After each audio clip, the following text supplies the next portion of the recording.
Hola, hola, hola. Bueno, buenas tardes. Hoy contamos en este encuentro con la clase, vamos a contar con la clase de la doctora Gabriela Calcaterra, que es doctora en Derecho, profesora asociada de Derecho Comercial 2 de la Facultad de Derecho de la Universidad Nacional de Rosario, profesora titular de Persona Jurídica en la Facultad de Derecho de Azul. Es una especialista en el tema, autora de numerosas publicaciones en sociedades, obviamente, y el tema de hoy es, a cargo de la doctora, es persona jurídica en el nuevo Código Civil y Comercial, que es lo que nos convoca precisamente en este curso. Realmente es un honor poder contar con vos, Gaby. Muchas gracias y todo tuyo. Gracias, Gloria. Vengo acá por vos, ¿sabés?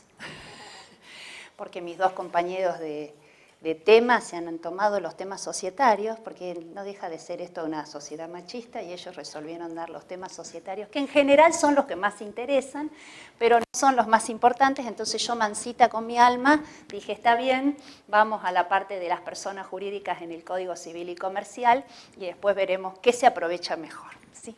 Así que ustedes tienen que tratar de hacer el esfuerzo de tolerar esto, que cuando estábamos en nuestra carrera de grado era de los temas más aburridos, el régimen de las personas jurídicas en el Código Civil, Dios mío, qué cosa, escrita casi con un lenguaje arcaico por Vélez. La verdad es que uno escucha muchas críticas y muchas voces a favor de esta reforma al Código Civil y Comercial, de esta unificación. Y en materia de personas jurídicas tenemos que decir, por lo menos de entrada, que ha sido positiva la reforma. Ustedes, justamente por esto que digo, de que teníamos escasos 20 artículos, desde el artículo 30 hasta el artículo 50 del Código Civil, regulando a las personas jurídicas, pero de una manera muy inorgánica, muy desactualizada, no ayornada a la teoría organicista, que en realidad aplica, ya venía aplicando no solo a las sociedades, sino también a las personas jurídicas que se regían por el Código Civil.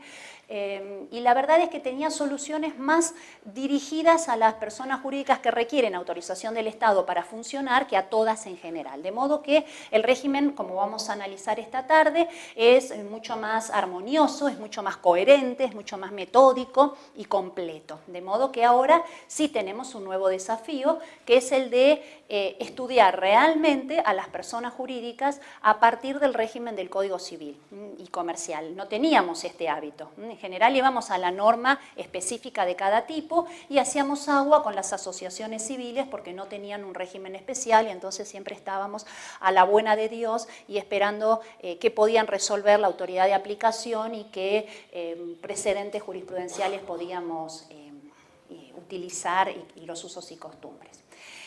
¿Qué tuvo de malo la reforma del Código Civil y Comercial en materia de personas jurídicas? Que eliminó a las sociedades civiles.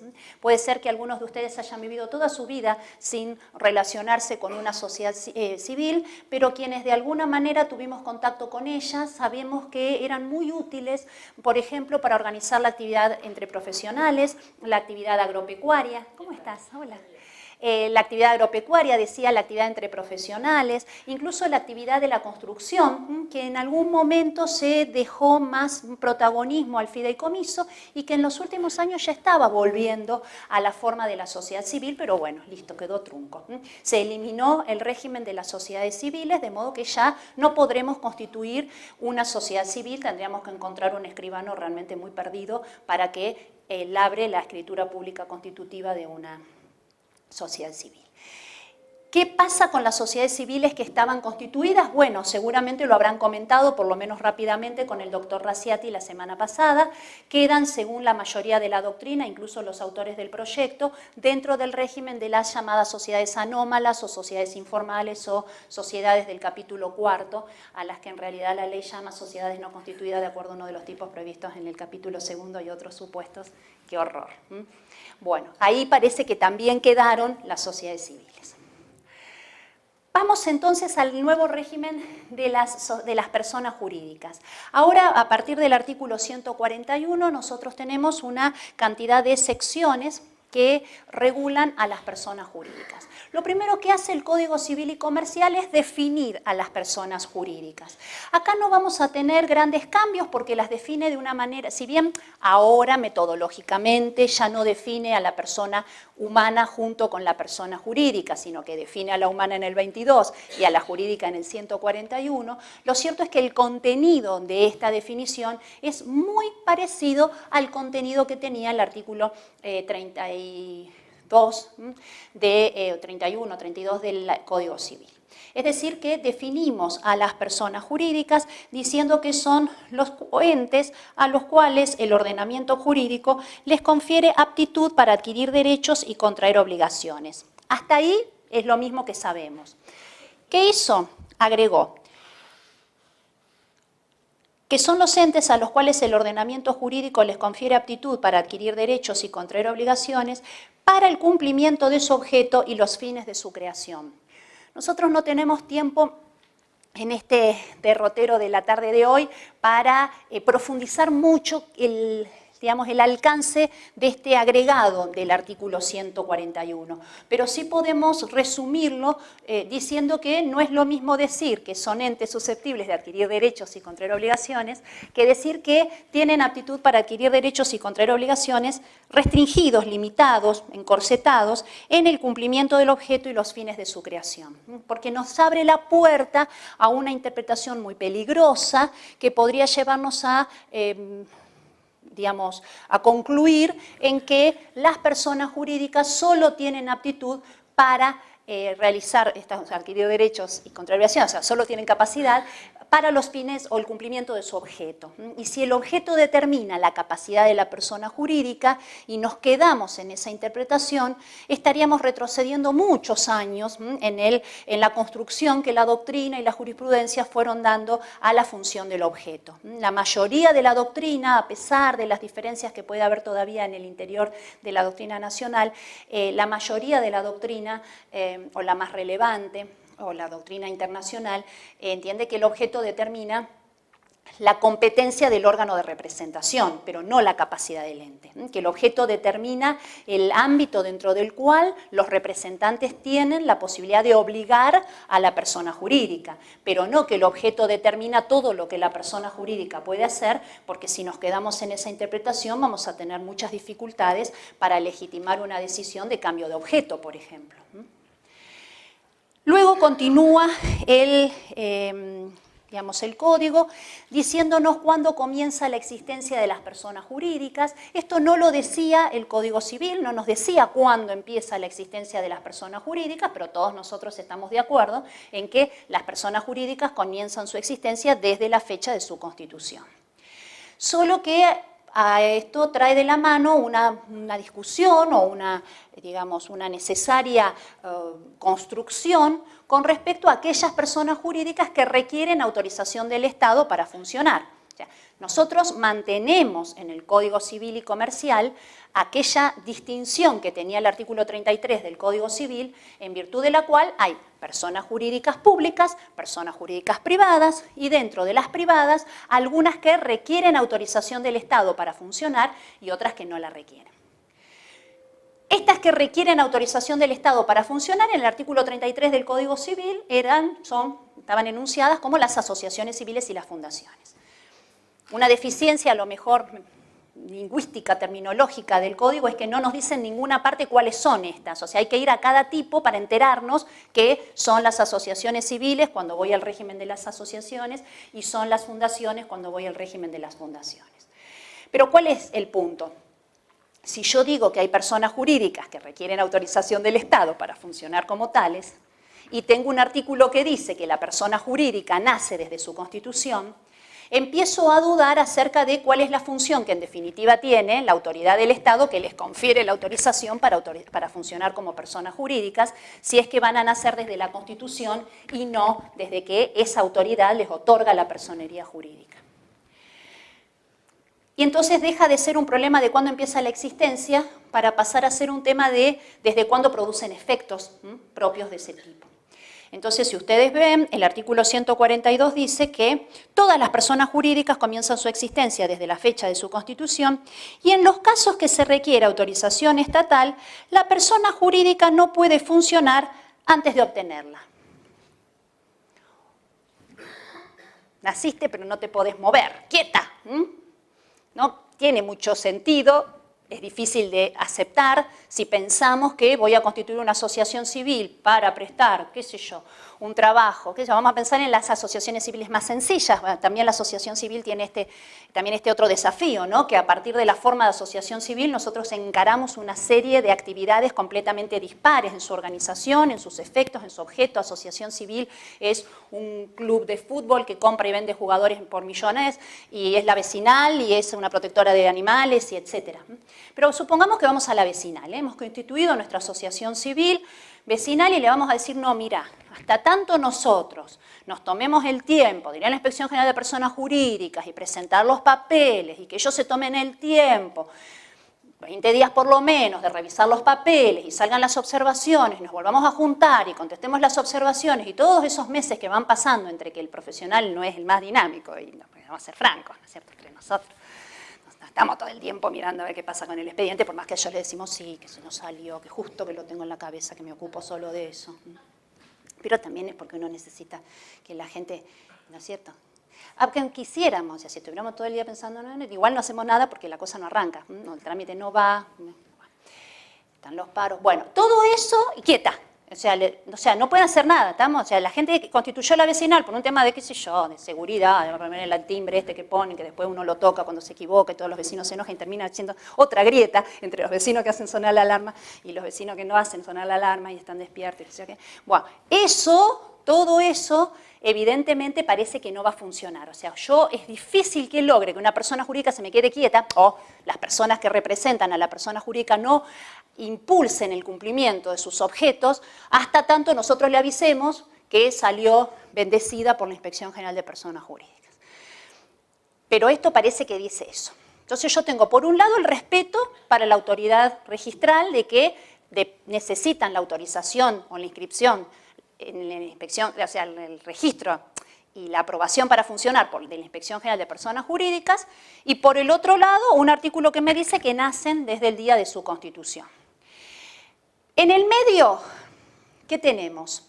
En el medio tenemos una solución no para las fundaciones, pero para las fundaciones la ley prevé, el código prevé el íter de las fundaciones en formación, y para las asociaciones civiles nos trae un changüí ahí, una posible interpretación, cuando nos dice: las asociaciones civiles que requieren autorización para funcionar, esto es la asociación civil con personería jurídica,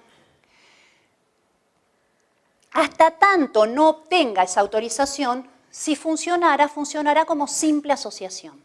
Y entonces ahí aparece otra persona jurídica que antes no existía como tal y que ahora está regulada como tal, que es la simple asociación. Y me sirve para salir de este, digamos, conflicto en el que me puso el propio legislador por escribir de más. Porque a lo mejor el legislador lo único que tendría que haber dicho es que las personas jurídicas que no requieren autorización del Estado para funcionar nacen desde la fecha de su constitución, y después regular allá, qué sé yo, decir algo específico para esas. Pero no establecer una regla general que después no resulta fácil aplicar. Entonces, en suma, ¿qué hago? Todas las personas jurídicas nacen como tales desde la fecha de su constitución, a menos que requieran de la autorización del Estado para funcionar, en cuyo caso, hasta tanto la obtengan, si es una asociación civil, funcionará como una simple asociación, que es una estructura más informal, pero es igualmente una persona jurídica. ¿Me gusta y no? ¿Qué me va a gustar? No me gusta y no está bueno porque lo que debió decir eran cuáles eran los efectos en esa etapa en formación que está desde la Constitución hasta que se obtiene la personería jurídica. Pero no decirme le aplico los efectos de otro tipo, porque entonces no entiendo cuál es el tipo que tengo frente a mí. No sé si finalmente es una simple asociación hasta tanto tenga la personería o es una asociación civil a la que supletoriamente le voy a aplicar otras normas y que después, ¿desde cuándo salto a los otros efectos? ¿Tendrá efecto retroactivo el otorgamiento de la personería jurídica? No lo tendrá, hay una laguna. Pero bueno, En beneficio de esto podemos decir que por lo menos ahora sí tenemos un régimen legal para las asociaciones civiles, que antes no lo teníamos, que no es el más completo, pero porque sigue la metodología del Código Civil y Comercial de abrir a la autonomía de la voluntad de las partes, el establecer cláusulas estatutarias que regulen lo que no haga a las normas imperativas de esa estructura. Y ahora tenemos a la simple asociación, que antes era sujeto de derecho pero no era persona jurídica, y la verdad que hasta en los espacios académicos nos costaba mucho explicar y fundamentar esta diferencia. Ahora desaparece esa diferencia entre sujeto de derecho y persona jurídica, y entonces tenemos este otro tipo, la simple asociación. ¿Qué ventaja tiene esa simple asociación? Que no requiere la autorización del Estado para funcionar.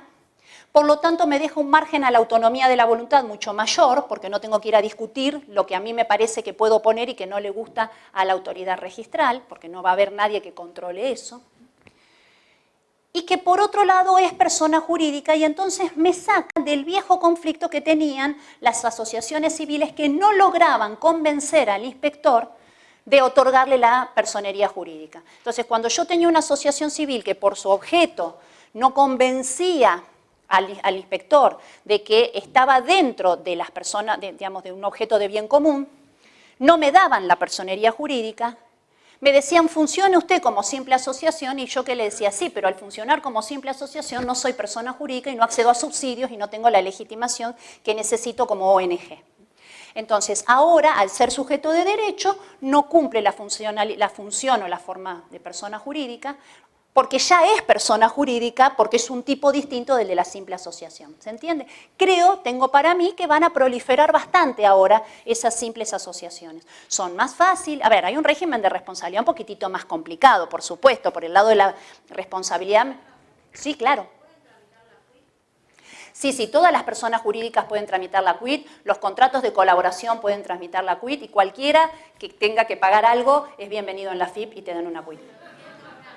Sí, porque es persona jurídica. La quit nunca es problema.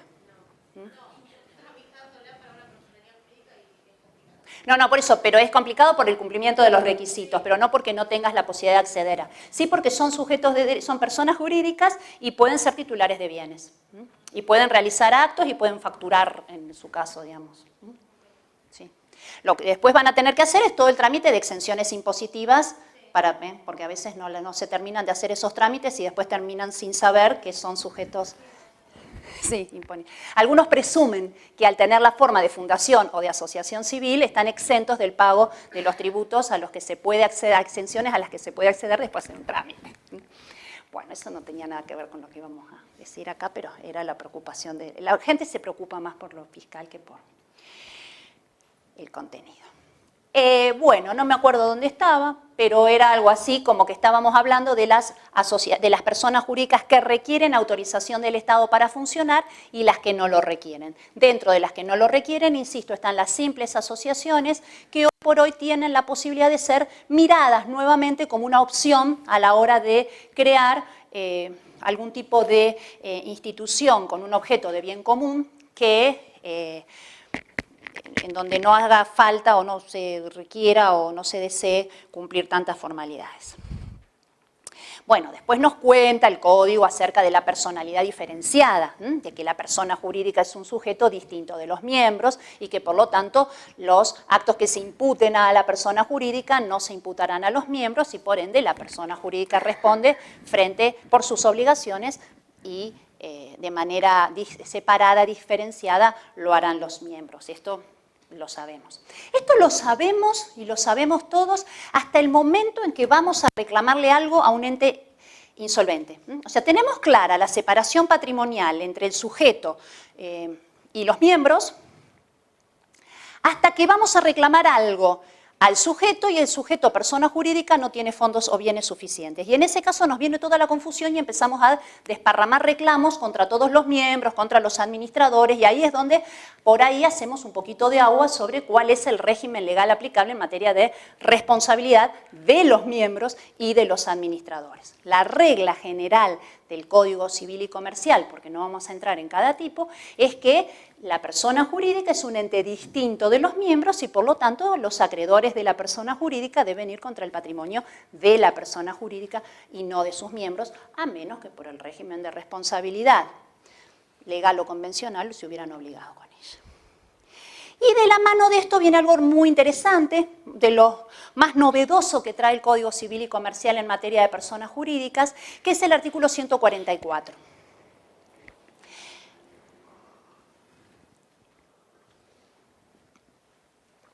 El artículo 144 capta para las personas jurídicas la doctrina de la inoponibilidad de la personalidad jurídica. Este es un instituto natural del derecho societario, está regulado en el artículo 54 infine de la Ley General de Sociedades y estaba previsto para las sociedades comerciales. Luego la práctica fue extendiendo la aplicación de este instituto a las otras personas jurídicas y el artículo 144 es un claro ejemplo de, digamos, de la técnica utilizada por el legislador autor de la 26.994. ¿En qué sentido? En el sentido de que capta la evolución jurisprudencial, en el sentido de que trae las distintas opiniones o la opinión mayoritaria que compuso la jurisprudencia y en el sentido en que corrige los errores técnicos de la redacción del original artículo.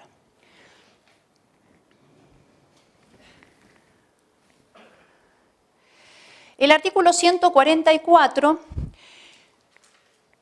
es aquel artículo, para los que no estén muy en tema, o la inoponibilidad de la personalidad jurídica es aquel instituto, para los que no estén en tema, que permite aplicar un instituto excepcional, que es el de correr el velo de la personalidad jurídica y correr el eje de imputación. Lo normal y natural es que yo imputo a la persona jurídica lo actuado por sus representantes. A menos que haya alguna razón por la cual el legislador advierta que los presupuestos que el legislador tuvo en miras al otorgar la personalidad jurídica no se han respetado en este supuesto particular. Y entonces, si hubo un abuso por parte de los, digamos, actores de la persona jurídica, podemos investigar y ver qué ocurrió en ese sustrato real y entonces imputar el acto a quienes efectivamente tuvieron que ver con el acto, a los que realmente lo realizaron o a los verdaderos responsables de ese acto abusivo. Y desde ese punto de vista permite declarar inoponible la personalidad jurídica, esto no tiene nada que ver con la nulidad, el acto es válido, la constitución de la persona jurídica es válida y no afecta el funcionamiento y la continuidad de la persona jurídica, sino que a los fines de quien reclama se declara inoponible la persona jurídica. ¿Cuándo? Cuando la persona jurídica se haya usado con fines extraños a los fines de su constitución o de su creación, cuando haya sido un instrumento para burlar la ley, el orden público o los derechos de cualquier persona. Lo que acabo de decir es la redacción del artículo 144 que tiene sensibles diferencias con la redacción del artículo 54 infine de la Ley de Sociedades. Es decir, que si ustedes se abocan a estudiar este artículo van a ver que es más amplia su aplicación de la que nos estaba dando la Ley de Sociedades. ¿Por qué? Porque la Ley de Sociedades decía que para que opere, dice, no decía, dice porque está vigente. Y después en el artículo 150, cuando establecemos el sistema de leyes aplicables, las normas imperativas de la ley especial se aplican con preeminencia a las normas imperativas de la ley general. De modo que para las sociedades sigue vigente el 54. Para todas las demás personas jurídicas vamos a aplicar el 144. ¿Y qué dice el 54? El 54 decía que para que yo pueda echar mano de este instituto era esencial que la sociedad hubiera sido usada como un mero recurso para violar la ley. Un mero recurso. Es decir, solo fue un recurso para violar la ley. No hizo otra cosa más que ser implementada, usada para violar la ley, el orden público, los derechos de terceros. En cambio acá, ¿qué me dice? Cuando haya sido usada para violar la ley, y ahí me amplía mucho el espectro, porque yo ahí ya no tengo un juez que va a decir, ay no señor, mire, lo que pasa es que esta sociedad estaba realmente cumpliendo su objeto, solo que además de cumplir su objeto, hizo esto que es contrario a la ley, el orden público, etc. En cambio acá me dice, no, me está diciendo sí, me está diciendo, basta con que vos pruebes que fue usada para violar la ley, el orden público, los derechos de cualquier persona, y ya no me meto en ver si estaba o no a la vez cumpliendo el objeto. Ese parece ser que es la idea o hacia donde nos orienta la interpretación, habida cuenta de que la doctrina societaria que no se privó de escribir o de hablar sobre el artículo 54. El artículo 54 es de los artículos, de las normas más prolíferas que tiene la ley de sociedades, o sea, de donde más vas a encontrar escrito. Acá tenemos una bibliotecaria. No hay un societarista que se haya privado de decir algo sobre la doctrina de la inoponibilidad, pero en general todos coincidíamos en esto de que el mero hacía muy restrictiva la interpretación y por ende la aplicación de la doctrina de la inoponibilidad. Al sacar ese mero, a mí me parece que para las otras personas jurídicas es un poquito más amplio, que en realidad es un empujoncito que venían dando sobre todo los jueces laborales en esta materia. La jurisprudencia laboral tuvo unos interesantes vaivenes en esto, si alguien tiene interés de estudiarla y de analizarla con detenimiento. ¿Qué otra cosa hace? Me lo extiende obviamente a todas las personas jurídicas, que era una expectativa que teníamos, o sea, no que es restrictivo para las sociedades, ahora todas las personas jurídicas, cualquier persona puede ir y plantear la inoponibilidad de la personalidad jurídica. Y después me resuelve un problemita que teníamos en la ley de sociedades.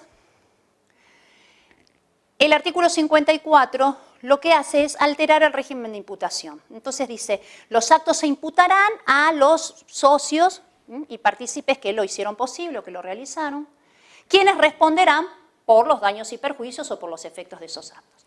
Y ahora me dice que voy a hacer eso, o sea, voy a alterar la imputación, o sea, el acto se va a imputar a los que realmente tuvieron que ver con ese hecho abusivo, pero después me dice que esto es así sin perjuicio de las responsabilidades personales de que puedan ser pasibles los participantes en los hechos por los perjuicios causados. Entonces también me da la posibilidad de hablar no solo de una alteración del régimen de imputación que se mantiene, dejo de imputárselo a la persona jurídica y se lo imputo a quien yo detecto en mi investigación que fue el verdadero autor del acto, sino que además hago una extensión de responsabilidades. No va a responder solo este, sino todos los otros que hayan coadyuvado a la realización de ese acto perjudicial.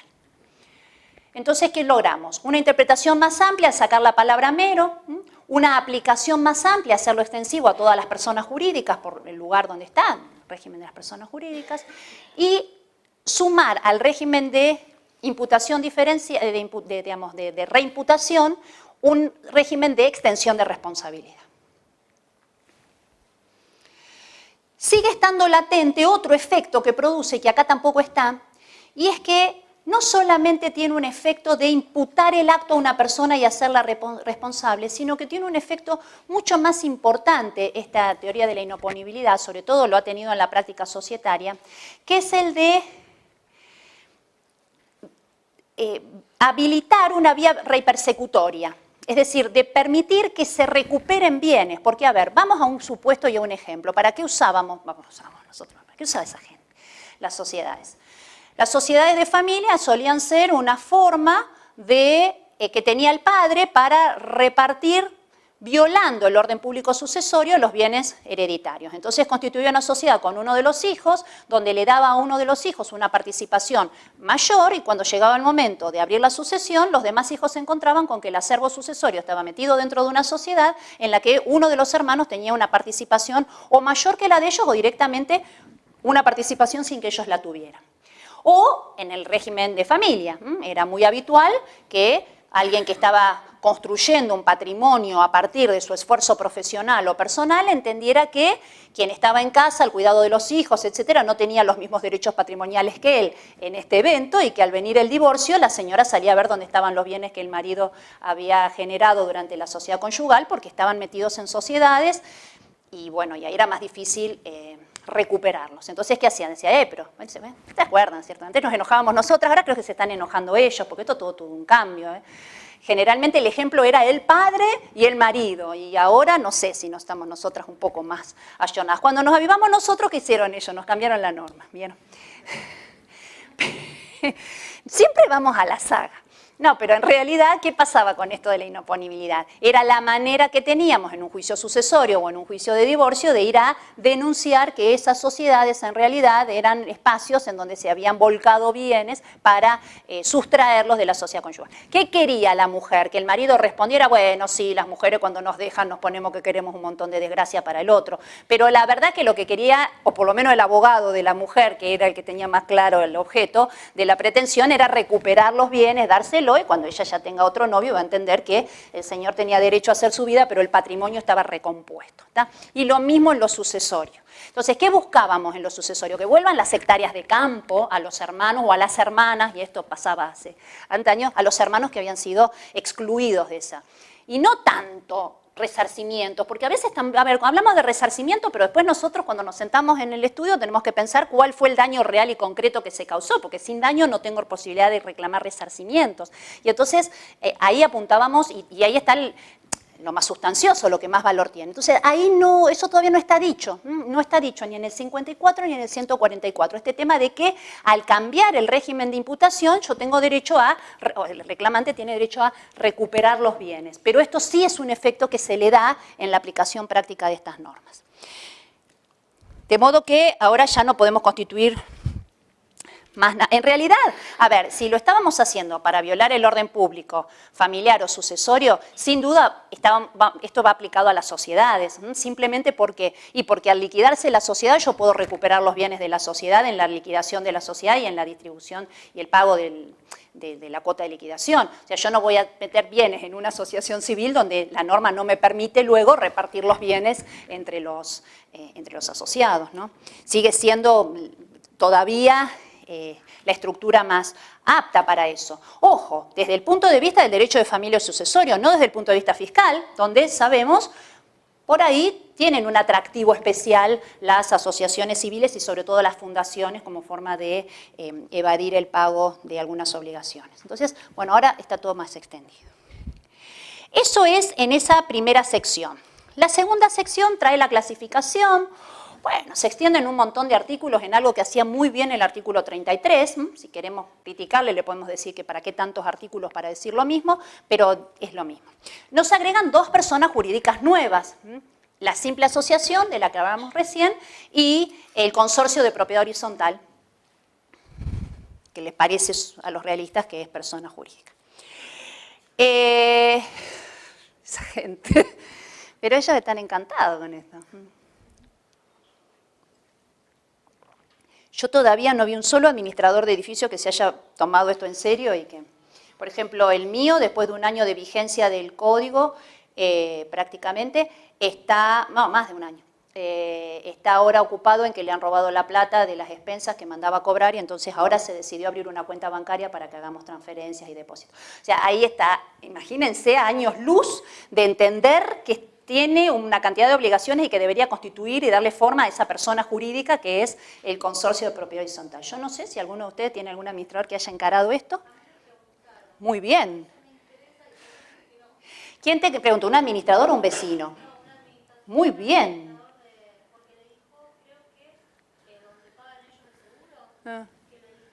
Claro.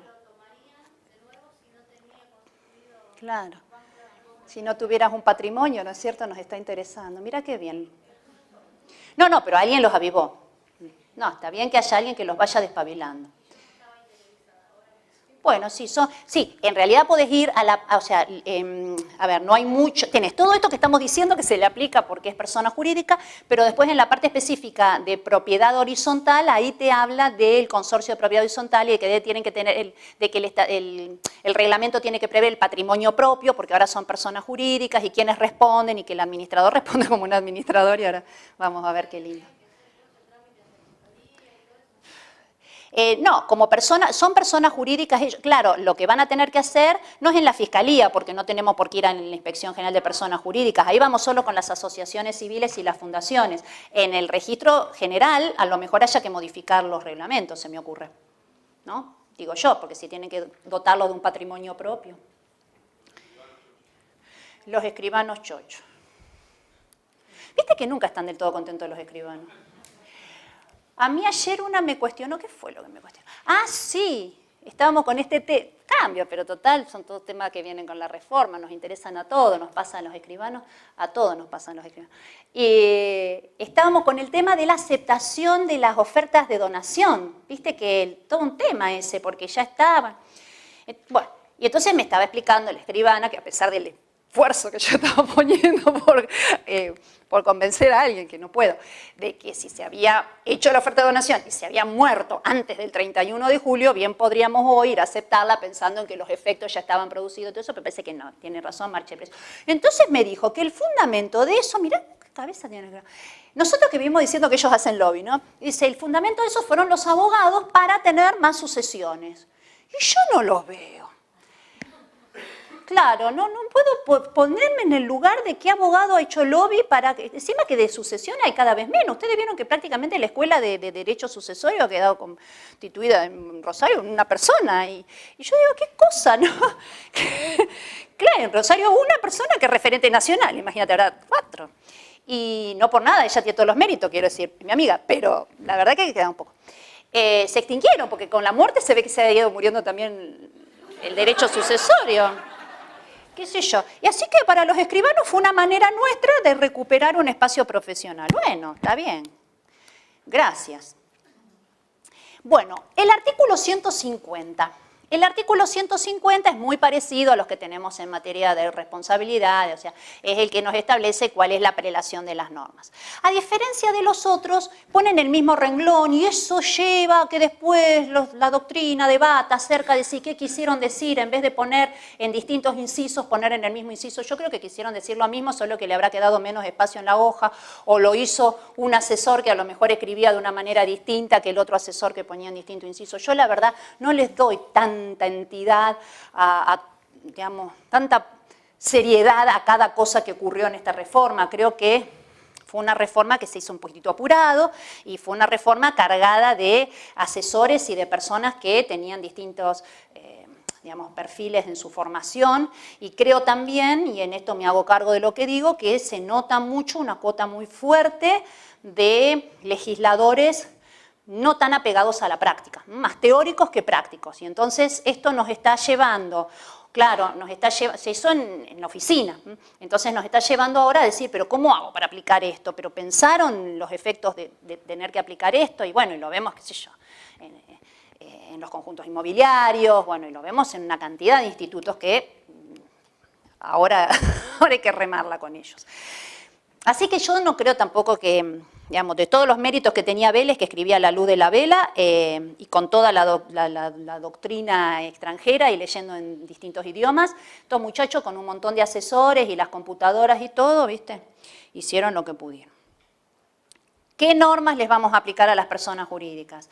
Primero, las normas imperativas de la ley especial, o en su defecto, y ahí está donde no importa que esté en el mismo renglón, dice las imperativas de la ley especial, o en su defecto las imperativas de la norma especial, general, las normas imperativas de la ley de sociedades, y en su defecto, cuando no haya normas imperativas en la ley de sociedades, las normas del Código Civil y Comercial, por ejemplo. En segundo lugar, o tercero, los estatutos, y ahí vamos con este reconocimiento de la autonomía de la voluntad que es tan fuerte en la, digamos, en la inteligencia del Código Civil y Comercial.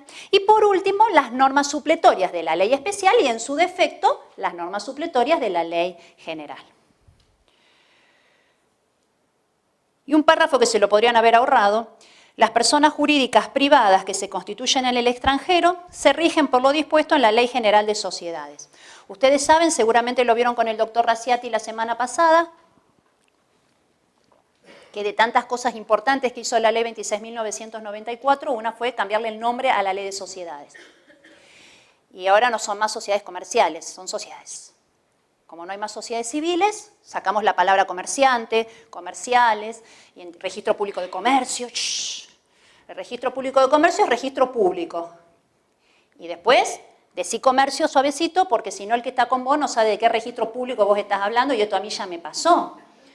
Claro, registro público de comercio por algo se llamaba así. Es gracioso porque seguimos diciendo todo registro público de comercio y ya hubo una derogación de la norma porque nosotros seguimos diciendo, no hay modo de llamarlo si no le decimos de comercio.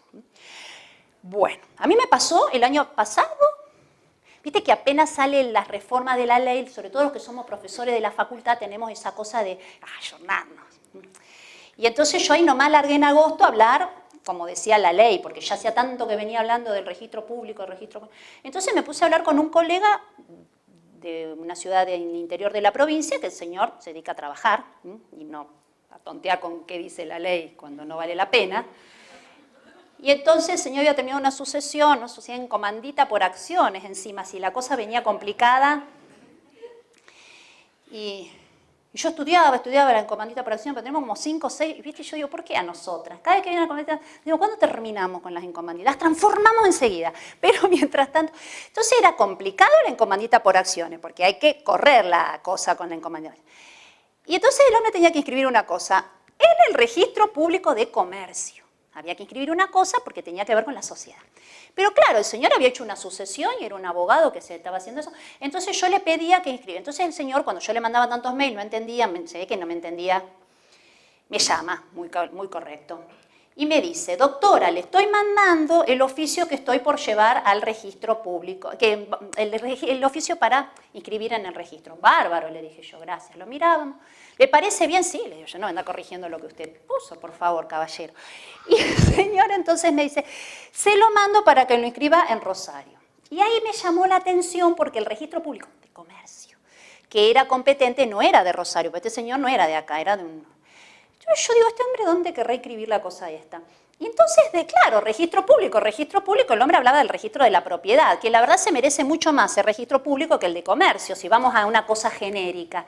Bueno, estuvimos un buen rato conversando nosotros, hasta que nos dimos cuenta de que yo no podía diligenciarle eso, porque era diligenciarlo, porque él me lo mandaba y yo lo llevaba al mismo lugar donde estaba él, donde lo conocían a él y no a mí.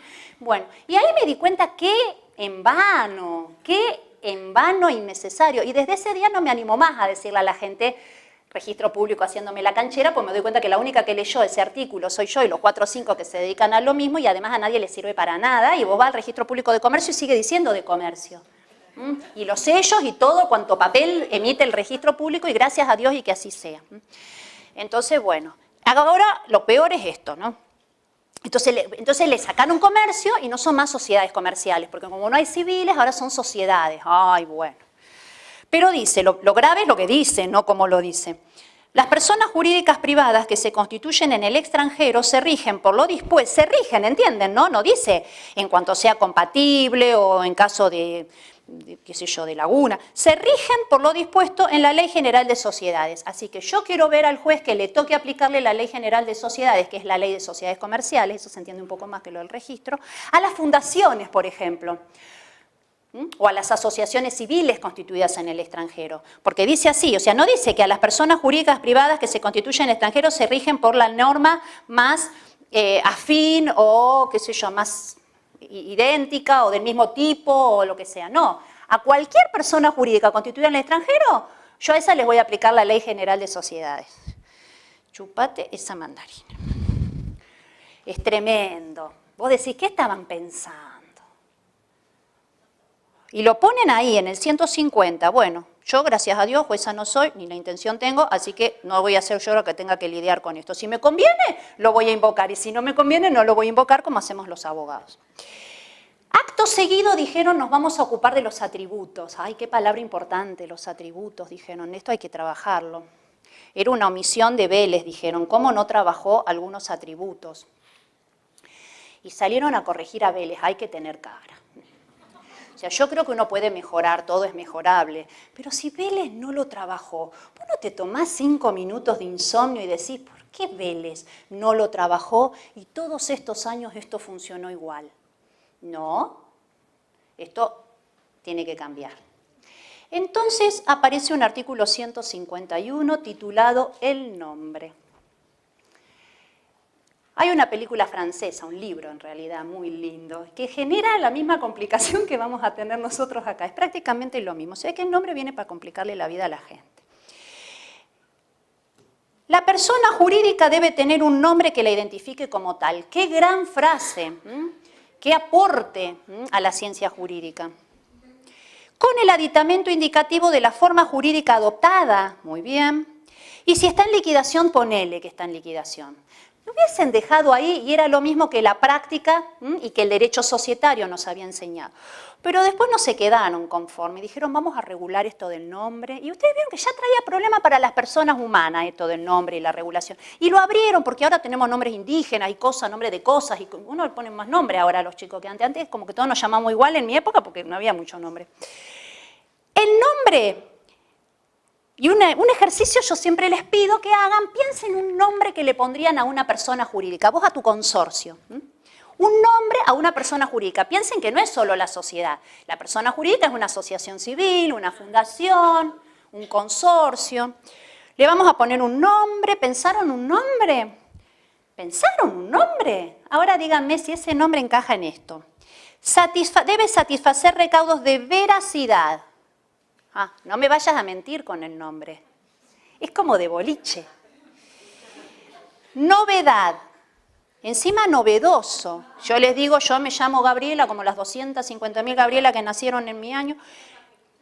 Claro, verás, novedoso y de aptitud distintiva, o sea, tiene que ser veraz, novedoso y además servir para distinguirlo. ¿De qué querés distinguir a la persona jurídica? Respecto de otros nombres, que ni siquiera me dice si son de personas humanas o no, me dice, tiene que tener aptitud distintiva respecto de otros nombres, de marcas, de nombres de fantasía u otras formas de referencia a bienes o servicios se relacionen o no con el objeto de la persona jurídica. Toma, a ver si alguno de ustedes le pudo poner un nombre a esto. Y ojo, porque cuando ensayes uno y no puedas, otro y no puedas, otro y no puedas, y te nazca la mala intención, acá dice, no pueden contener términos o expresiones contrarios a la ley, al orden público o a las buenas costumbres, porque ya a esta altura era el nombre que habíamos elegido. Pero como ese tampoco tiene aptitud distintiva, porque vamos a estar todos con el mismo nombre, ni inducir a error sobre la clase u objeto de la persona jurídica. A esa altura, ¿qué dijiste que le vas a poner? Tu nombre. Yo le pongo Gabriela Calcaterra. La inclusión del nombre de la persona, en el nombre de la persona jurídica, del nombre de la persona humana, requiere su conformidad, bueno, y se presume si es miembro, así que estamos, ¿no es cierto? Pero miren qué me puede llegar a pasar. Pongo el nombre, me muero a los 2 años. Si tenemos la mala suerte de que yo me muera con motivo del tremendo estrés o imputándoselo a la familia, el enorme estrés que me daba ser socia de esa sociedad o miembro de esa persona jurídica o estar en el edificio con ese administrador que ya se dieron cuenta, gente que odio. Sus herederos pueden oponerse a la continuación del uso si acreditan perjuicios materiales o morales. Toma. Y ahí vienen con toda la llorisqueada y la sensiblería y la cosa de la familia de que no queremos que lleve ese nombre porque la llevó. Esto es culpa del estrés que pasó Gabriela y no queremos que lleve el nombre. Es un horror. ¿Por qué no dejamos las cosas como estaban? Creo que vamos a dejar las cosas como estaban. Una cosa positiva que tengo para decirles es que hasta el día de hoy nunca, ni en el registro público de comercio, ni en la Inspección General de Personas Jurídicas, por lo menos a mí que me manejo con esas personas jurídicas, me han hecho una observación respecto a ningún nombre. Si no, la verdad es que vamos a terminar haciendo una cosa de nombres impronunciables, porque no desde el punto de vista de las buenas costumbres, sino de que vamos a poner, qué sé yo, siglas. ¿Cómo hacemos? Y además que tampoco, también me inducen error capaz, qué sé yo qué es inducir a error.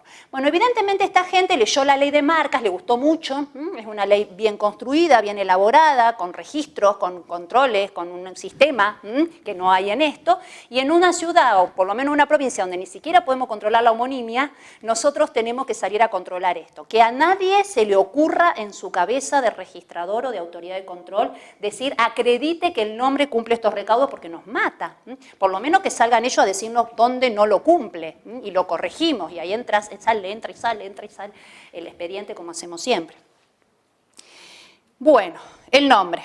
Después, domicilio y sede. Acá se nota claramente el desembarco del derecho societario en el Código Civil y Comercial. Domicilio y sede son dos nociones muy propias del artículo 11 de la Ley General de Sociedades. Ahora distinguimos entre domicilio y sede. Domicilio como la jurisdicción, la referencia a la ciudad o la localidad, que marca la competencia del registro público de comercio y demás juzgados. Y la sede como la dirección de calle y número donde son válidas las notificaciones. El patrimonio, el plazo de duración cuando sea necesario, el objeto y ojito con un cambio que hay en la estructura del Código Civil y Comercial con respecto al Código Civil. El Código Civil tenía un importante artículo, el artículo 43, que hablaba de la responsabilidad extracontractual de las personas jurídicas. Ahora el Código ha unificado el régimen de responsabilidades, ya no distinguimos más entre la contractual y la extracontractual. Paréntesis, esto es un aporte muy importante en materia de personas jurídicas donde teníamos debates bastante, digamos, que generaban mucha confusión y mucha inseguridad acerca de si las relaciones eran contractuales o extracontractuales con consecuencias en los efectos que esto tenía en materia de responsabilidad. Ahora tenemos solo un régimen de responsabilidad, pero ojo que el hecho de que haya desaparecido del espacio, de la sección donde se están regulando las personas jurídicas, no significa que ya no respondan. Es solo que el viejo artículo 43 aparece ahora en el artículo 1763 y concordantes del Código Civil y Comercial. Está en otro lado, pero responden igual. O sea que la persona jurídica sigue respondiendo por lo que hagan quienes las dirijan o administren en el ejercicio o en ocasión de sus funciones, siguen respondiendo por el hecho del dependiente y por los daños que ocasionen las cosas que están bajo su guarda. ¿Qué otra novedad, qué novedad que valga la pena trae el Código Civil y Comercial? En materia de funcionamiento y de órganos. El Código Civil y Comercial adhiere, por fin adscribe a la teoría organicista. Así lo hace cuando habla de representación y define específicamente la representación orgánica. Y también acá, en materia de personas jurídicas,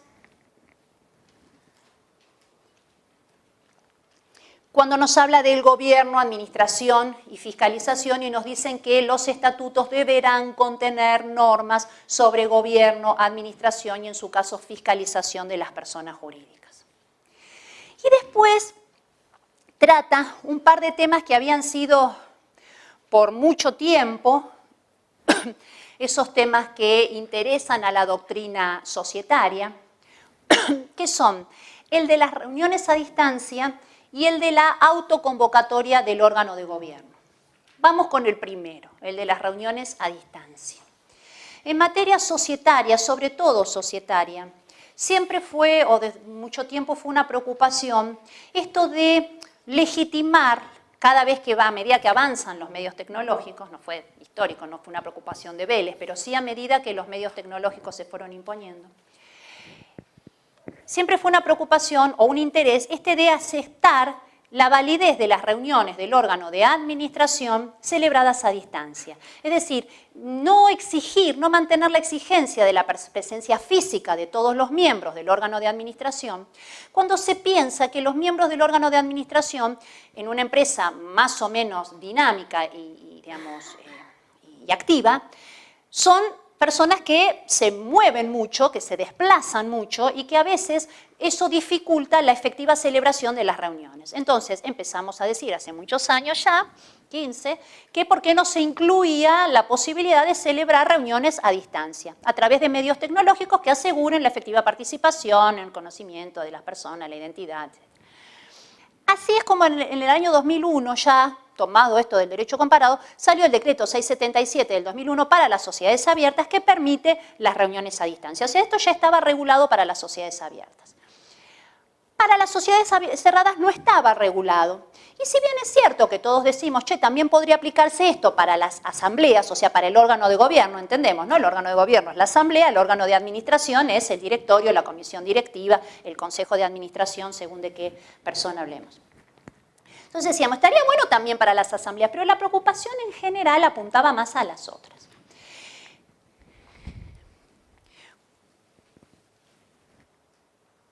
Y así apareció el artículo 158, inciso A, que dice, si todos los que deben participar del acto lo consienten, pongámosles que somos nosotros, si todos los que deben participar del acto lo consienten, pueden participar en una asamblea o reunión del órgano de gobierno, no menciona el órgano de administración, habla de asamblea o reunión del órgano de gobierno, utilizando medios que les permitan a los participantes comunicarse simultáneamente entre ellos. Si todos los que deben participar en un acto están de acuerdo, pueden celebrar la asamblea utilizando medios que les permitan comunicarse simultáneamente entre ellos.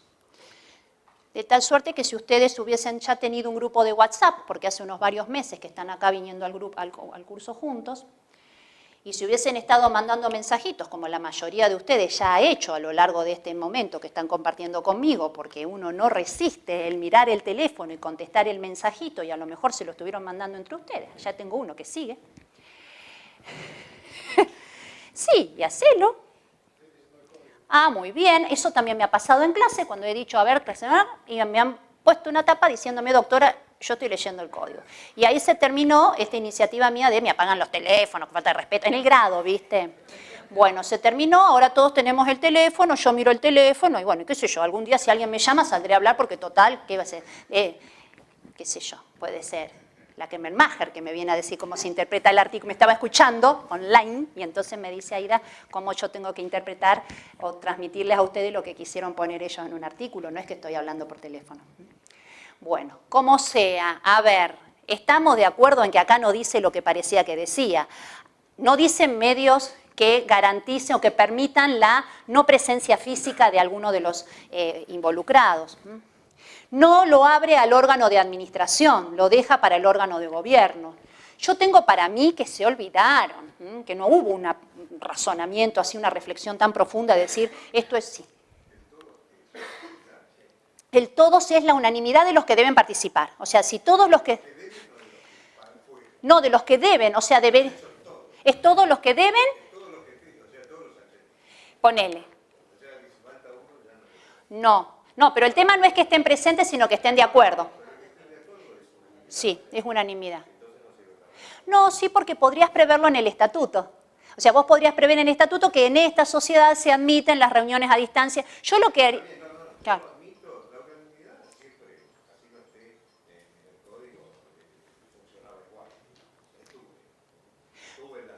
No, pero digo, si todos lo admiten, si todos... No hay problema. Lo que yo digo es que todos, ese artículo significa todos los que deberían hacerlo. Sí, sí. No, pero digo, si todos lo consienten, basta con que esté en el estatuto, porque al haber... Que consientan el estatuto, pero digamos, no es el quórum. Ah, no, eso, exacto. No tiene que ver con el quórum ni con la mayoría. Ahora, vos interpretás que aun cuando lo hubiésemos aceptado en el estatuto, en cada caso concreto lo también tiene que mediar el... Este código, la única diferencia que tiene con el anterior, que el otro tenía conceptos jurídicos. Este es literal. Sí. Pero, digo, si es como vos decís, estamos al horno. Pero vamos a tratar de ver que si le puede aplicar. No, digo en serio, sin forzarlo, Pero dice, si todos los que deben participar en el acto lo consienten, no dice cómo prestan el consentimiento. Entonces no dice que haya que prestar el consentimiento en el mismo acto o con relación a ese acto en particular. Ojo, es una interpretación la tuya que podemos considerar. Vos decís, es como un poder especial, o sea, hay que consentirlo para cada caso. Claro, porque como es la reunión del órgano de gobierno, yo creo que en el estatuto, cuando yo regulo las asambleas, yo puedo prever que las asambleas se podrán celebrar a distancia y es así como yo también admito, o sea, a ver, implícitamente, la ley también me está diciendo, la mayoría necesaria o el quórum necesario para funcionar la asamblea ordinaria es de tanto, salvo pacto en contrario, y en ese caso el pacto en contrario sería como esto.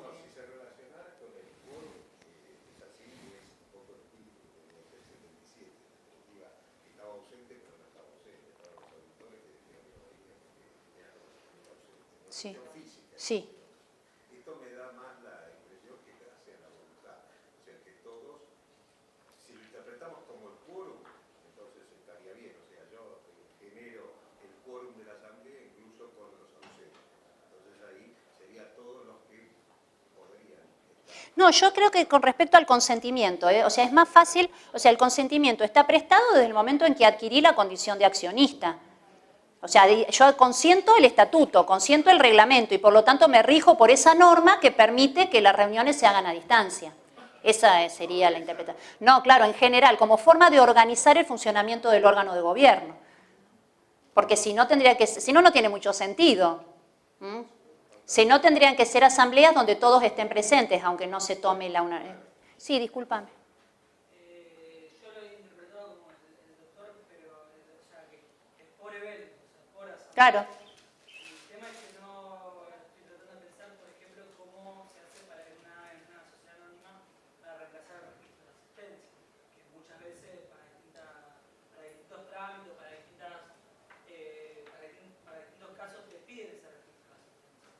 No, no estás reemplazando el libro de registro de asistencia. ¿Cómo se reemplazaría si la persona está en el exterior? La firma, por ejemplo, de que... Mira, todo eso, a ver, esto está previsto para todas las personas jurídicas. Para las sociedades anónimas se aplica, o sea, para las sociedades se aplica primero la Ley General de Sociedades. Entonces, en cuanto haya institutos de la ley especial que son imperativos, yo tengo que cumplir con esos institutos imperativos, ¿está? Entonces, si vos lo estás pensando solo para la sociedad anónima, ahí vamos a tener importantes dificultades de aplicarlo. Un poco por lo que está diciendo él, otro poco por el libro, como vos decís, otro poco porque el quórum se computa sobre presentes y acá yo no los voy a tener presentes. O sea, si vamos a las dudas interpretativas que se generan en la doctrina acerca de la aplicación del 158 para las sociedades, tenemos todos los ruidos que me hacen las normas imperativas de la Ley General de Sociedades.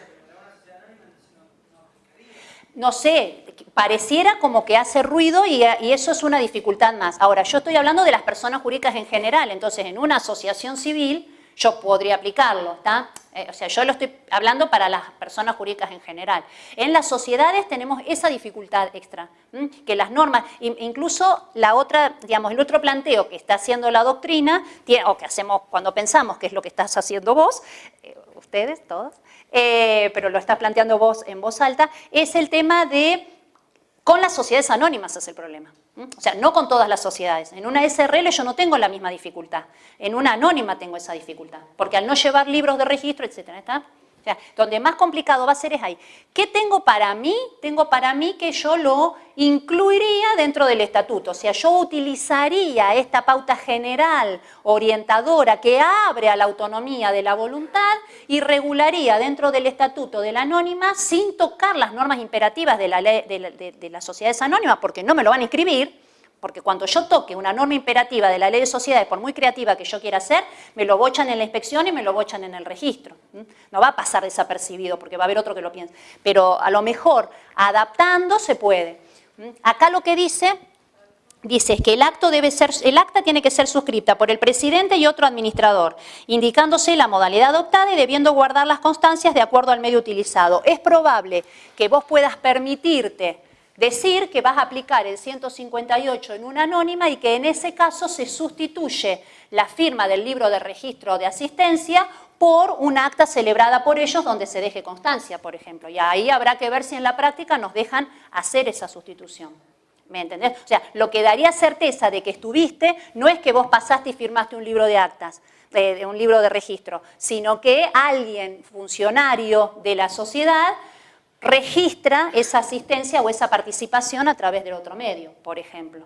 Pero eso es lo que yo no sé hasta dónde, hoy que se entiende como norma imperativa. Yo creo que en la medida en que esto se aplique va a ir cayendo en desuso el uso de la imperatividad del libro, de la firma del libro de asistencia, que hoy por hoy, la verdad que muchas veces es una mera ficción, porque muchas veces, si la asamblea no se celebra realmente, vos viste, pasamos con el libro, vienen ahora y les firmo 5 libros de asistencia de asamblea de los últimos 3 años. Sacando eso, que ya es una ficción, se me ocurre que o lo adaptamos y entendemos que no eran normas imperativas, y ahí puedo coincidir con vos en que va a faltar un tiempo para que cambiemos la interpretación del 238, y si no, no será para las anónimas, pero sí es para todas las otras personas jurídicas.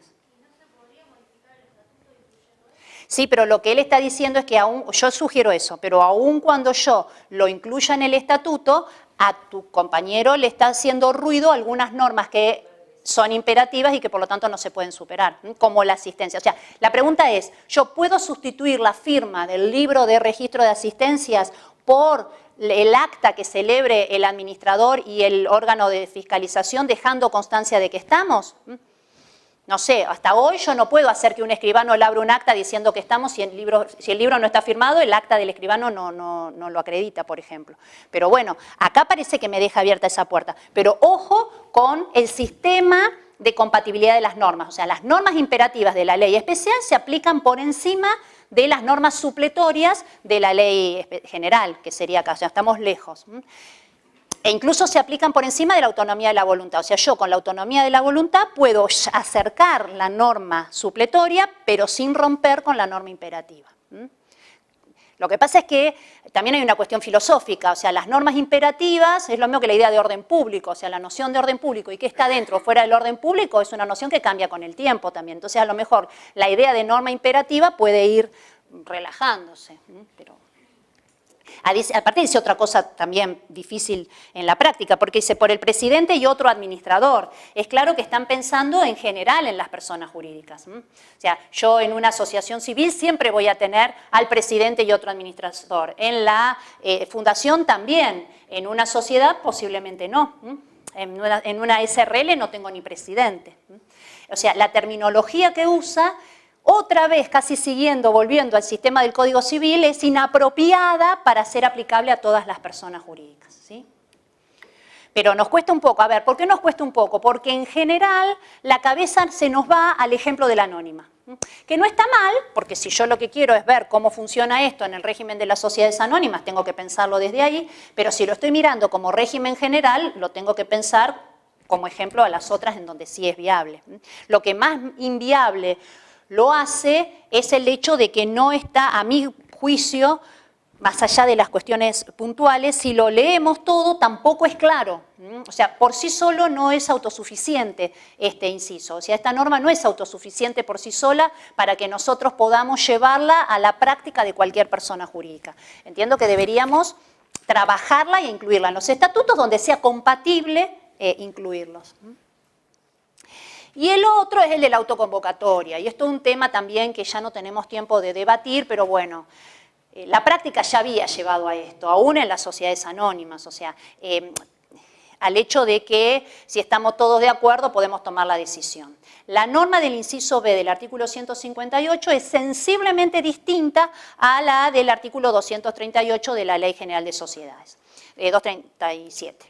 La Ley General de Sociedades, cuando regula la sociedad, la asamblea unánime, o sea, para una sociedad anónima, y esto es indefectiblemente así, no me parece que haya mucha posibilidad, se puede compatibilizar, pero este no sustituye al otro.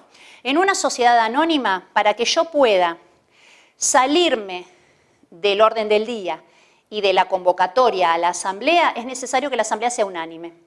¿Cuándo va a ser unánime? Cuando están todos presentes y todos votan en el mismo sentido. Son los dos requisitos. Todos presentes y todos votando la misma decisión, ¿está? O sea, todos presentes y todos votando a favor del aumento de capital, todos presentes y todos votando a favor de la designación de Pepe como director, sin estar convocados para eso. ¿Qué dice el Código Civil y Comercial? Dice algo distinto. El Código Civil y Comercial dice que se puede prescindir de la convocatoria y la decisión va a ser válida si están todos presentes, pero si todos votan el orden del día. O sea, estamos todos presentes y todos votamos los puntos del orden del día, es decir, todos estamos de acuerdo en que se traten esos temas. Entonces vinimos todos y estamos todos y todos estamos de acuerdo en que este tema se trate y asumo el riesgo de que la decisión sea o no favorable a lo que yo quiero. Eso es distinto que decir que tenemos que estar todos de acuerdo. Porque yo pude haber llegado acá muy perdida de la vida, decirles, sí, hablemos de lo que ustedes quieran, y cuando arranca el debate y ustedes empiezan a hacer las mociones y a debatir y a presentar el tema, construyo mi decisión y digo, yo no estoy de acuerdo con esa decisión. Y voto en contra, y entonces la decisión no va a ser válida por más que se den las mayorías legales. Acá dice: los miembros que deban participar en una asamblea o los integrantes del consejo, fíjense ustedes que en el mismo artículo el primer inciso no habla del órgano de administración y el segundo sí. Saben ya lo que opino, pero bueno, evidentemente acá vamos a tener que ir por una interpretación lógica y respetuosa del legislador. Casi nos dice que no quiso poner al consejo arriba. Creo que se lo olvidaron, que ni leyeron los dos incisos, pero bueno, entonces... En cuanto a la autoconvocatoria, dice: los miembros que deban participar en una asamblea o los integrantes del consejo pueden autoconvocarse para deliberar. Esto es, se puede prescindir de la convocatoria. Insisto, podemos debatir mucho tiempo sobre esto y hacer, digamos, interesantes y ricas exposiciones, pero la verdad es que la práctica ya no lo requería. O sea, yo voy a la inspección e inscribo una decisión unánime sin convocatoria. Y acá me dice, en el mismo sentido, que los miembros que deban participar en la Asamblea, los integrantes del Consejo, pueden autoconvocarse para deliberar sin necesidad de citación previa. Eso es la autoconvocatoria. Las decisiones que se tomen son válidas si concurren todos y el temario a tratar es aprobado por unanimidad.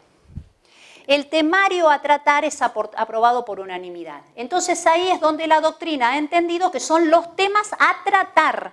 No el temario propuesto es aprobado, el temario a tratar. Entonces llegamos nosotros, todos estamos acá y yo les propongo, a ver, ¿les parece que tratemos este tema? Y entonces Nora dice, y también este otro, ¿les parece que el tercer tema también sí? Estamos todos de acuerdo y votamos el temario a tratar. O sea, estamos de acuerdo en el orden del día. Luego, con las mayorías que sean necesarias para adoptar o no válidamente la decisión, se adoptará la decisión más allá de que no sea unánime en los términos de la ley de sociedades. Eso es lo que ha interpretado la doctrina mayoritaria casi unánimemente de este inciso. Por lo demás, el nuevo régimen trae un par de normas sobre la responsabilidad de los administradores, artículos 159, 160, muy lindos. Me dice que los administradores, me saca del mandato, como estábamos antes en el Código Civil, toma la Ley General de Sociedades, la copia y dice que los administradores deberán actuar con lealtad y diligencia. No me dice la extensión de esa diligencia. En la Ley de Sociedades es la diligencia de un buen hombre de negocios. Acá no me va a venir a hablar de negocios, porque otra vez estoy regulando para todas las personas jurídicas, pero me dicen que hay que actuar con lealtad y diligencia, y la diligencia sí implica un deber de información y una obligación de medios y un cierto alcance, por lo menos, de no incurrir en culpa si tengo que actuar con diligencia. Luego me habla de la responsabilidad solidaria ilimitada cuando hubiera más de un administrador. Frente a la sociedad, los socios y frente a la persona jurídica, sus miembros y los terceros. Esto también es interesante porque, a diferencia del artículo 59 de la Ley de Sociedades, que me dice que los administradores deben actuar con lealtad y con la diligencia de un buen hombre de negocios, y no me dice frente a quién responden, este me dice van a responder frente a la persona jurídica, sus miembros y los terceros. Después hay un espantoso artículo 161, un artículo espantoso. Un artículo que trata de regular un caso muy específico, trata de regular el supuesto en el que un administrador obstaculiza la adopción de las decisiones en la persona jurídica, es decir, hay un administrador que no permite que el órgano de gobierno, o sea, el conflicto no lo lleva al interior del órgano al que pertenece, que es el de administración, sino que impide o obstaculiza que se adopten decisiones en el órgano de gobierno, y en ese caso empieza a plantear la posibilidad de medidas cautelares, o sea, de tomar medidas urgentes. Obviamente, ¿cómo no vamos a poder realizar medidas urgentes si algo está poniendo en riesgo la subsistencia de la persona jurídica? Luego nos dice que se le pueden dar facultades al presidente o a la minoría. Yo quisiera saber con qué mayorías. O sea, el órgano de gobierno decide siempre por mayoría. O sea que lo más probable es que yo esté hablando de un administrador díscolo que representa a la minoría, porque si el administrador díscolo representa a la mayoría, está perjudicando a la misma mayoría que lo puso. No es muy fácil de creer eso. Entonces yo tengo un órgano de gobierno que está en conflicto con un administrador, y entonces ¿qué decisión toma? La de darle facultades al presidente, que siempre las tuvo, las facultades de representación del presidente siempre estuvieron, para realizar actos conservatorios siempre lo tiene, es normal y natural, y urgentes, con más razón, o darle facultades a la minoría. ¡Ja, te quiero ver! ¿Qué órgano de gobierno le va a dar facultades a la minoría? Tendríamos que ser, pero lo más democrático de lo democrático, o yo no estar entendiendo cómo funciona esto. Que puede ser, lo segundo, tranquilamente a esta altura de la tarde. Y después me dice, por último, dice, las asambleas podrán conferir facultades extraordinarias al presidente o a la minoría para realizar los actos urgentes. También, y se le ocurrió de última dice, y también podrán remover al administrador. mirá, si no era causal de remoción que el administrador obstaculizara el funcionamiento del órgano de gobierno, no sé qué cosa es causal de remoción. O sea, era lo primero, debió plantearse así, debió ser más genérico. Bueno, vengo del Congreso de Sociedades y la verdad que no todo el mundo entiende esto así, con poca generosidad, con poca paciencia. Bueno, el 162 trae la posibilidad práctica que siempre tuvieron de transformarse, fusionarse, escindirse, por supuesto que dentro de los términos y la naturaleza de las cosas. Una asociación civil no podría transformarse nunca en una sociedad comercial, pero sí va a poder transformarse, qué sé yo, sí, no sé cómo. Bueno, sí, una simple asociación en asociación civil con personería jurídica, por ejemplo. Y luego los últimos artículos son los de disolución y liquidación, y con esto cerramos, no vamos a poder avanzar sobre las otras dos personas jurídicas, asociaciones civiles, 3 simples asociaciones y fundaciones, dado lo avanzado de la hora. ¿Qué pasa con estos artículos nuevos? El artículo 163, para los que estén, digamos, cercanos o acostumbrados a la Ley General de Sociedades, son idénticos al artículo 94, o sea, trae causales de disolución en una enumeración idéntica a la de la Ley General de Sociedades.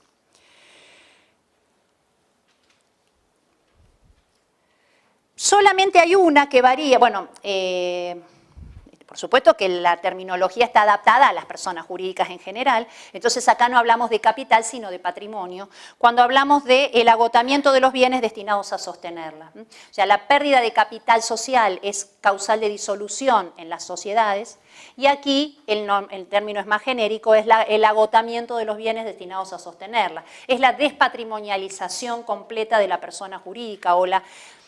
No sé si es completa, porque dice el agotamiento de los bienes destinados a sostenerla. Creo que aunque quede una cantidad de bienes ínfima, si no alcanza para sostenerla, ahí se agotaron los bienes destinados a sostenerla e igualmente estaría frente a una causal de disolución. Esa causal de disolución equivale a la insolvencia en los términos concursales. Y la verdad es que también... creo puede llegar a hacer algún ruido en materia de responsabilidad frente a la insolvencia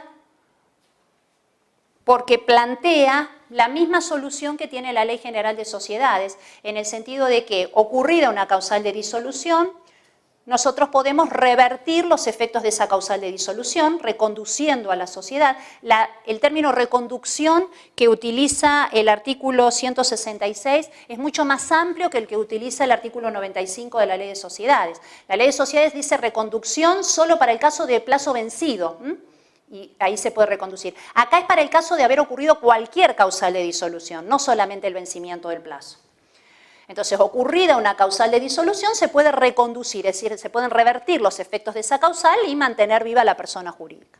Otro defecto que no mencioné antes de este régimen es que no contempla el principio de conservación de la persona jurídica. Sería muy bueno como pauta de orientación en la interpretación incorporar este principio, pero no lo trae. Pero bueno, está un poquitito más o menos sugerido allí en el artículo 166. Entonces me dice, ocurrida una causal de disolución, los administradores no podrán realizar más la actividad propia de su objeto, sino que habrá que realizar los actos tendientes a la liquidación. Para eso habrá que realizar el activo. Está bien, mejor alguna cosa, dice, no es que tengo que realizar todo el activo, dice hay que cancelar el pasivo, para lo cual se van a usar los bienes de la persona jurídica, los demás se pueden conservar en el estado en el que se encuentran para repartir entre los miembros en las personas jurídicas donde sea posible repartirse el remanente de la liquidación y no tenga que dársele un fin de bien común. Entonces dice, cancelar el pasivo se refiere específicamente a las deudas fiscales, no sea cosa que no paguemos los impuestos, y luego el remanente, en cuanto sea compatible, se puede, si lo hubiera, repartir entre los miembros de la persona jurídica. Pero después dice, en caso de infracción, es decir, si la persona jurídica cayó en una causal de disolución, pero no obstante estar en una causal de disolución, continúa realizando normalmente su actividad, venció el plazo y sigue cumpliendo la actividad, se agotaron los bienes destinados a sostenerla y sin embargo sigue adelante, responden ilimitada y solidariamente sus administradores Y la ley de sociedades decía sin perjuicio de la responsabilidad de los miembros. Y eso, si ustedes tienen ganas o se han dedicado, verán que los autores en general lo fueron dejando ahí medio como mejor no leamos esto, de la responsabilidad que pueden llegar a tener los miembros en el caso de continuar, o sea, o de avalar o de consentir que los administradores sigan cumpliendo el objeto aún cuando ocurrió una causal de disolución. Ahora esto se sincera, y al sincerarse nos saca toda la hipocresía de la última parte del artículo 99. Yo creo que yo ya no puedo seguir forzando la interpretación del 99 en un sentido distinto de lo que dice acá, porque es compatible con esto. Entonces me dice, si a pesar de haber ocurrido una causal de disolución, los administradores siguen normalmente cumpliendo el objeto, serán responsables ellos sin perjuicio de la responsabilidad que le quepa a los miembros. A todos los miembros, solamente aquellos miembros que conociendo o debiendo conocer la situación, conociendo o debiendo conocer, no me puedo hacer el estúpido, está dentro de mi margen de deber de estar informado, y contando con el poder de decisión necesario, es decir, si soy una minoría, un socio, un asociado, un miembro que representa el 1%, yo no puedo hacer nada contra esos administradores que siguen. Pero si tengo el poder de decisión necesario para ponerle fin, omito adoptar las medidas necesarias al efecto. Es decir, si como miembro no insto a la convocatoria a la asamblea para reconducir la persona jurídica, o no insto a la designación de liquidadores o al inicio del proceso liquidativo. La hora es exactamente la que me indicó la doctora Torresi para terminar.